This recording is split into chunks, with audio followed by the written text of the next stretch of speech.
로마서 9장 24절로 29절. 신약성경 252페이지. 로마서 9장 24절로 29절. 교독하도록 하겠습니다. 제가 먼저 읽겠습니다. 이 그릇은 우리니 곧 유대인 중에서뿐 아니라 이방인 중에서도 부르신 자니라. 호세아의 글에서도 이르기를 하나님의 백성한 자를 내 백성이라 사랑하지 아니한 자를 사랑한 자라 부르리라. 너희는 내 백성이 아니라 한 그곳에서 그들이 살아계신 하나님의 아들이라 일컬음을 받으리라 함과 같으니라. 또 이사야가 이스라엘에 관하여 외치되 이스라엘 자손들이 수가 비록 바다의 벌에 받을지라도 남은 자는 구원을 받으리니. 주께서 땅 위에서 그 말씀을 이루고 속히 행하시리라 하셨느니라. 또한 이사야가 이 말하니라. 만일 만군의 주께서 우리에게 시를 남겨주지 아니하셨다면 우리가 소돔과 같이 되고 고모라와 같이 이루다 성과 같으리라. 아멘. 아멘. 네, 우리는 오늘 새벽 부활의 유익이라는 제목으로 함께 말씀을 나누었습니다. 우리가 부활의 유익을 새벽에 나누었는데 이 부활을 통하여 얻게 된 유익이 뭐라고 했었죠? 히브리서 말씀을 통해 부활을 통해 우리가 얻게 된 유익은 죽음을 두려워하지 않는 것이었습니다. 우리는 더 이상 죽음을 두려워할 필요가 없다.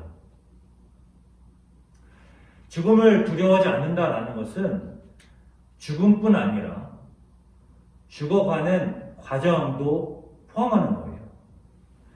사람이 죽음을 두려워하겠죠. 죽음을 두려워하는데 죽음도 두려워하지만 그것보다 더 두려워하는 것은 어떻게 죽느냐. 그것을 더 두려워해요. 내가 오래 살다가 편안히 죽을 수만 있다면 그 죽음을 그냥 불안해하고 두려워만 하겠습니까? 내가 어떻게 죽을지 모르잖아요.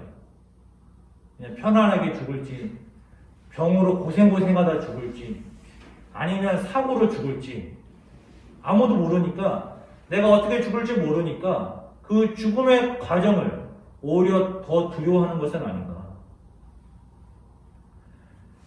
그런데 히브리서는 죽음을 두려워할 필요가 없다라고 말하죠. 죽음을 두려워할 필요가 없다라는 것은 죽음에 이르는 그 과정도 두려워할 필요가 없다라고 하는 거예요.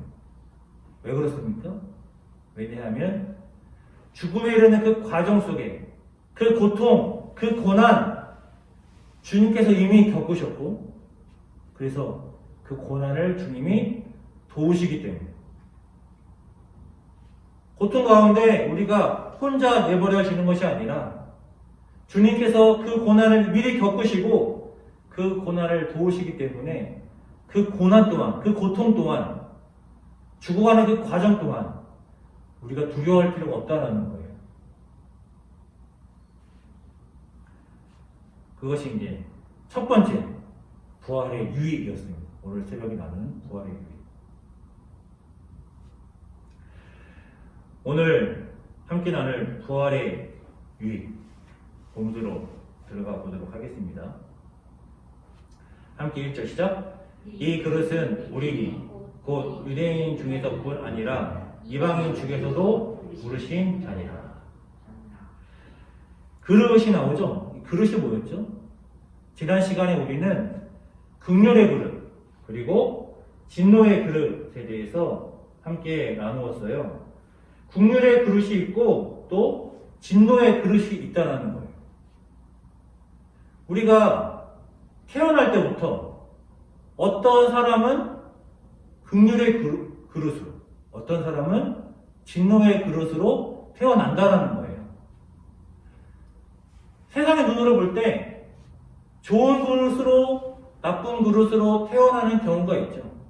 태어날 때부터 좀 잘나게 많은 재능을 가지고 똑똑한 머리를 가지고 좋은 인성을 가지고 태어나는 사람이 있고, 그리고 태어날 때부터 재능도 없이 조금은 무능력하게 태어나는 사람도 있고, 또 어떤 사람은 태어날 때부터 좋은 환경 속에서 금그릇으로 태어나는 경우도 있고, 또 어떤 사람은 태어날 때부터 나쁜 환경, 흙그릇으로 태어나는 경우도 있고, 세상의 눈으로 봤을 때는 그렇게 구분이 되어지는데 하나님의 눈으로 봤을 때는 그렇게 나뉘어지는 것이 아니라 하나님께서 긍휼을 베푸시는 그릇으로, 하나님께서 진노를 베푸시는 그릇으로 나눈다라는 거예요.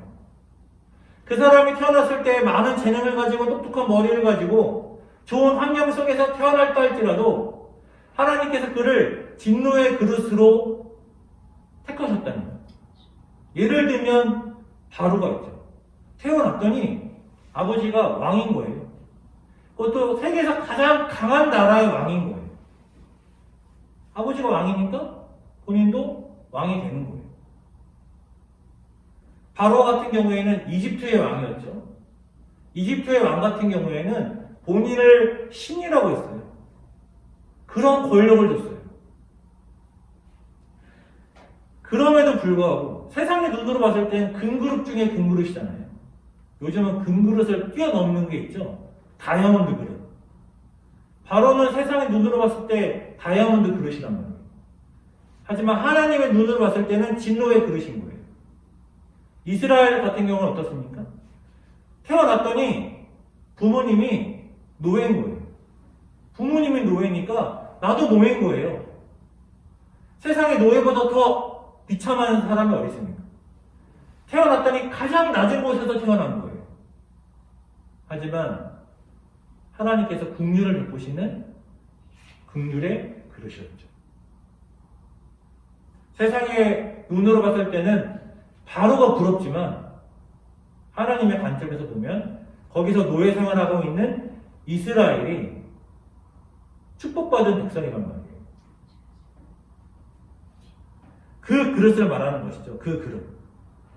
그런데 이 그릇은 우리니 곧 유대인 중에서뿐 아니라 이방인 중에서도 부르신 자니라. 우리가 지금 무엇을 나누고 있습니까? 로마서 9장은 무엇을 말하죠? 바울의 고민, 바울의 고통에 대해서 나누고 있죠. 바울의 고통이 무엇이었습니까? 왜 나의 민족 이스라엘이 구원받지 못하는가? 왜 나의 민족 이스라엘이 복음을 거부하는가? 이것이 바울의 고민이었고 고통이었어요. 하나님의 백성 이스라엘이 언약의 백성으로서, 할례받은 백성으로서, 율법을 갖고 있는 백성으로서 왜 구원받지 못하는가? 그래서 바울은 어떤 대답을 내놨죠? 봤더니 모두가 다 택함받은 백성이 아니더라. 이스라엘 안에 모두가 다 택함받은 하나님의 백성이 아니더라. 그것이 바울이 말하는 답이었습니다. 그 얘기를 하고 있었어요. 왜 이스라엘 백성이 다 구원받지 못하느냐? 모두가 다 택함받은 백성이 아니더라. 그런데 갑자기 이방인이 나오는 거예요. 9장 24절에서 이 그릇은 우리니 곧 유대인 중에서뿐 아니라 이방인 중에서도 부르신 자니라. 왜 갑자기 이방인이 나올까? 로마서 9장을 쓰는 목적이 있었다고 했었죠. 로마서 9장, 10장, 11장이 로마서에서 빠져도 이상하지 않아요. 그런데 9장, 10장, 11장이 왜 들어가 있느냐? 로마 교회는 갈등이 있었어요. 로마 교회의 갈등은 유대인 그리스도인들과 이방인 그리스도인 간의 갈등이었어요. 바울은 그 갈등을 해결하고 싶은 거예요. 유대인과 이방인 그리스도인 그 사이에 있는 갈등을 해결하고자 9장, 10장, 11장을 쓰고 있는 거란 말이에요. 하나님께서 긍휼의 그릇을 미리 택하셨는데 그 그릇 안에는 유대인뿐 아니라 이방인도 있다는 거예요. 바울이 복음을 전할 때 바울은 이방인의 사도로 부르심을 받았죠. 그래서 복음을 전하는데 이방인의 사도로 부름을 받았다 할지라도 바울이 이방인에게 간 것이 아니라 어디로 갔습니까? 회당에 갔어요. 유대인들이 모여있는 회당에 가서 전도를 했단 말이에요. 그런데 회당에서 전도를 하는데 유대인들이 복음을 받아들이는 것이 아니라 회당에 있는 이방인들이 복음을 받아들이라는 거예요. 바울은 물론 이방인의 사도로서 이방인의 복음을 받아들이기를 원했겠죠. 근데 바울이 생각한 그림은 아마 이런 것이었을 거예요. 회당에서 복음을 전했을 때 이 복음이라는 것은 우리들이 그토록 열망하던 소망하던 주님께서 우리에게 맺으신 언약이 성취되었다, 그건 아닙니까? 구약의 언약이 드디어 성취되었다. 메시아가 오셨다. 그분이 바로 예수 그리스도이시다. 그 언약의 당사자가 이스라엘이란 말이에요. 이스라엘에게 우리가 그토록 소망하던 언약이 성취되었다 할 때 언약의 당사자들이 먼저 복음으로 구원을 받고 그리고 그 구원이 유대인을 넘어 이방인까지 흘러갈 거라고 생각했겠죠. 그럴 줄 알았는데 회당에서 복음을 전해봤더니 언약의 당사자인 유대인들은 복음을 거부하고 언약과 아무런 상관없는 이방인들이 복음을 받아들이더라 이거예요. 구원을 어떻게 받습니까? 우리는 예수님을 믿어서 복음으로 구원을 받는다고 생각하죠. 그러면 구약에는 구원을 어떻게 받았을까요? 구약 시대에는 구원을 어떻게 받았다고 했었죠? 언약으로 구원을 받는 거예요. 하나님이 이스라엘과 언약을 맺으셨단 말이에요. 하나님 이스라엘과 언약을 맺으셨기 때문에 하나님은 이스라엘을 구원하셔야 되는 거예요. 그 언약의 내용이 구원하신다는 거잖아요. 신실하신 하나님은 언약의 백성 이스라엘을 구원하셔야 되는 거예요. 오늘 본문으로 치면 언약의 그릇 안에 이스라엘이 담겨 있는 것이죠. 그러면 율법은 무엇입니까? 율법은 그 언약의 그릇 안에 머물게 하는 거예요. 율법을 지켜서 구원받는 것이 아니라 이스라엘은 언약의 그릇 안에 있는데 율법을 지킴으로 그 언약의 그릇 안에 머물러 언약으로 은혜로 구원받는 거예요. 그것이 이스라엘의 구원관이에요. 근데 바울은 로마서에서 뭐라고 합니까? 그 언약이 그 율법이 언약의 그릇에 머물게 하는 것이 아니라 오히려 율법은 언약의 그릇 밖으로 우리를 밀어낸다라고 하는 것이죠. 왜냐하면 죄는 율법까지도 이용하니까. 이 그릇 안에 머물러야 하는데 그런데 바울은 기대하기를 이 언약의 그릇 이스라엘이 모두 다 구원을 받고 그리고 이방인들까지 들어올 거라고 생각했는데 오히려 유대인들은 언약의 그릇 안에 있는 것이 아니라 밖으로 나가고 그 안으로 이방인들이 들어오는 거예요. 바울이 이것이 고민인 거예요. 그래서 로마서 9장을 쓰고 있는 거예요. 왜 유대인들이 복음을 거부하지? 왜 이방인들은 복음을 받아들이지? 유대인들이 복음을 받아들이고 그 복음이 이방인까지 퍼져나가자는 건 아닌가? 자, 그런데 바울이 호세아 말씀을 인용합니다. 같이 읽죠. 시작. 호세아의 그대로 이르기를 내가 내 백성이 아닌 자를 내 백성이라 사랑하지 아니한 자를 사랑한 자라 부르리라. 구약에서도 호세아도 이방인들이 구원받을 것이다. 내가 내 백성이 아닌 자 이방인들을 내 백성이라 사랑하지 아니한 자 이방인들을 사랑한 자로 부를 것이다. 이 언약이 이미 이방인들에게도 해당되고 있었다라는 것이죠. 이미 구약에서도. 같이 읽죠. 시작. 너희는 내 백성이 아니라 한 그곳에서 그들이 살아계신 하나님의 아들이라 일컬음을 받으리라 함과 같으니라. 이미 구약에서도 이방인들의 구원이 예언되어 있었다는 거예요.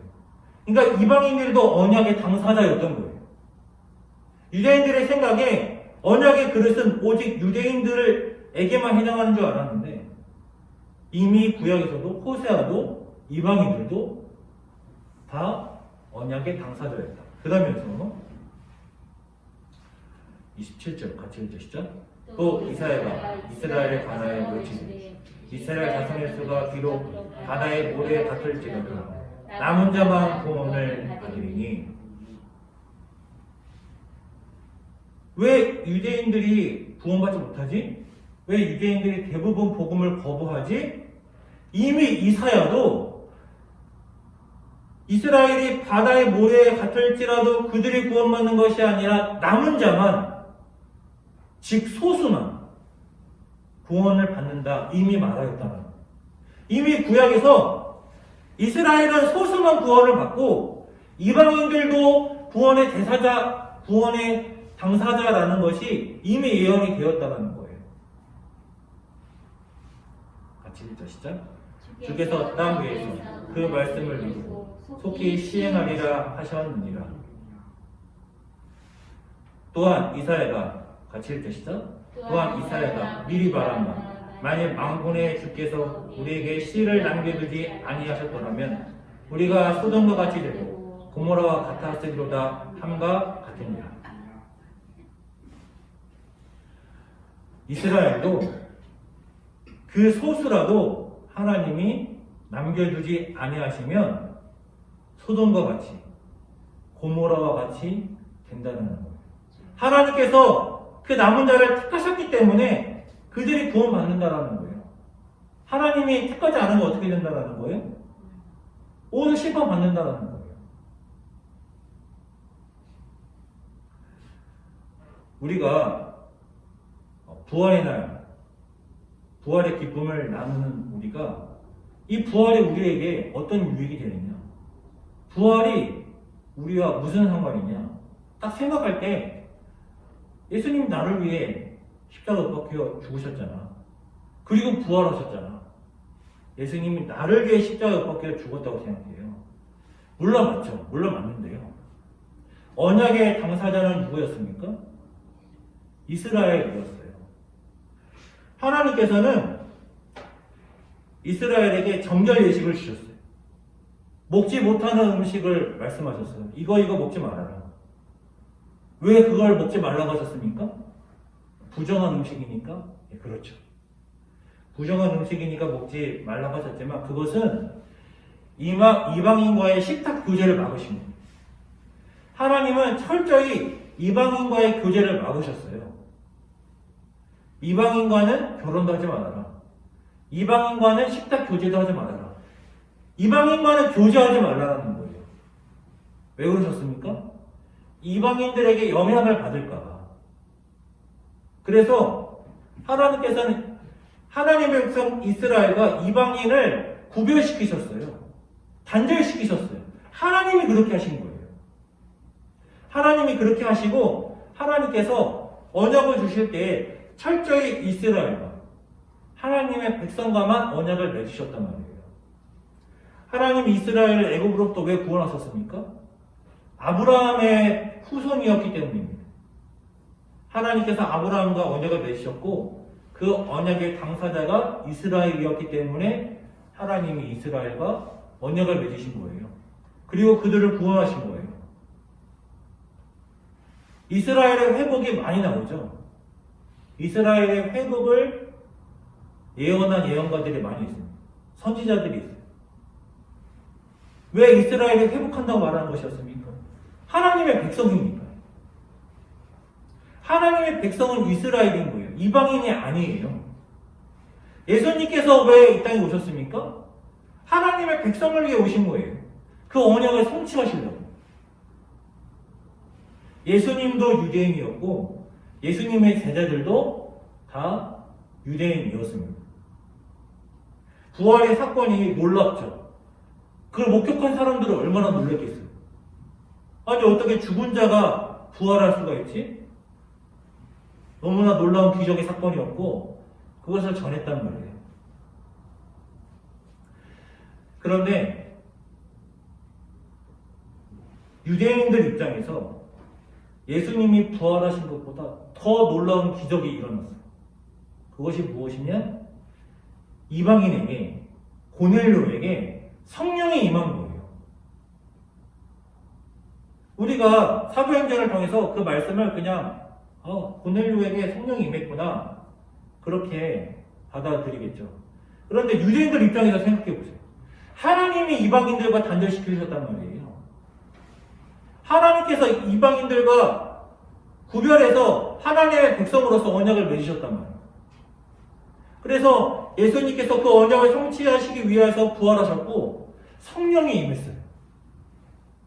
근데 고넬료에게 성령이 임하는데 처음 성령이 임했던 그 사건 그대로 고넬료에게 임한 거예요. 부정할 수가 없는 거예요. 아, 성령이 임하셨구나. 성령이 임하셨음을 부정할 수가 없고 이방인에게 임하셨음을 부정할 수가 없는 거예요. 아니 어떻게 이방인에게 성령이 임할 수 있지? 저들은 언약 백성이 아닌데? 언약의 당사자가 아닌데? 저들은 이스라엘이 아닌데? 할례받지 않았는데? 율법을 안 지키는데? 구원 어떻게 받습니까? 율법을 지켜 언약에 머물러 구원받는단 말이에요. 예수님께서 십자가 못 박혀 죽으시고 부활하신 것은 언약을 성취하시기 위해 그렇게 하신 것이죠. 그리고 예수님께서 죽으시고 부활하심을 통해 하나님의 백성 이스라엘과 이방인 사이에 있었던 그 담을 허신 거예요. 주님이 그 담을 치셨어요. 주님이 교제하지 말라고 하셨어요. 주님이 단절시키셨어요. 그래서 오직 구원은 하나님의 백성에게만 임해야 돼요. 근데 예수님을 통하여 그 담을 허신 거예요. 예수님이 나를 위해 오셨지? 맞아요. 예수님이 우리를 위해 오셨습니다. 하지만 예수님은 하나님의 백성 이스라엘 위에 오신 거예요. 그런데 알고 보니 고넬료 사건을 통해 알고 보니 하나님은 이방인들까지도 위해서 오신 거예요. 베드로가 고넬료에게 갔을 때에 하나님의 환상을 보여주셔서 간 거예요. 베드로가 그 환상을 경험하지 않았으면 하나님의 계시를 받지 않았으면 안 갔을 거예요. 왜? 하나님께서 이방인들과 교제하지 말라고 했으니까. 만나지 말라고 했으니까. 식사 교제하지 말라고 했으니까. 단절시키셨으니까. 그게 하나님의 뜻이니까. 하나님의 담을 치셨으니까. 근데 하나님이 가라 하시는 거예요. 부정한 음식 먹어라 이거예요.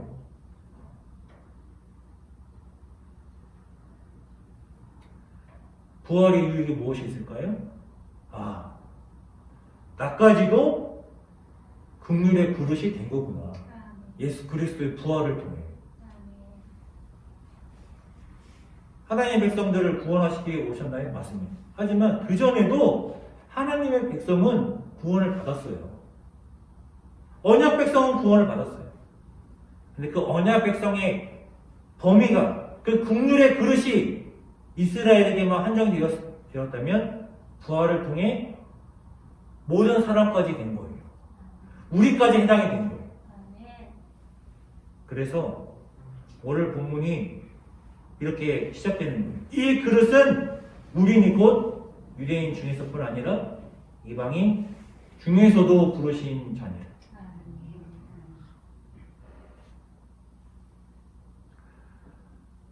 사랑하는 성도 여러분, 바로와 노예 이스라엘을 보십시오. 어떤 인생을 살고 싶으세요?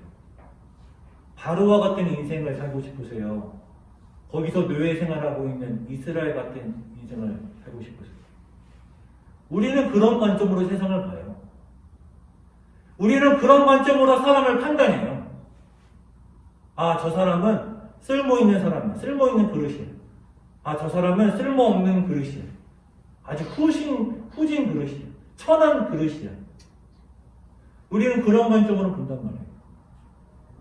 심지어 나도 그렇게 평가해요. 나는 어떤 그릇이지? 나는 쓸모없는 그릇인가? 나는 아니면 귀한 그릇인가? 하나님의 관점은 이것입니다. 긍휼의 그릇인가? 진노의 그릇인가? 예수님께서 부활하심으로 우리가 긍휼의 그릇이 된 거예요. 우리가 언약의 당사자가 된 거예요.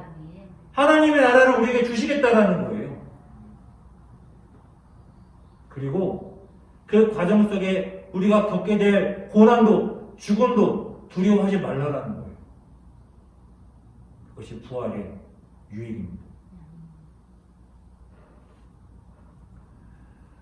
히브리서가 왜 그렇게 고난을 두려워하지 말아라, 죽음을 두려워하지 말아라 그럴까요?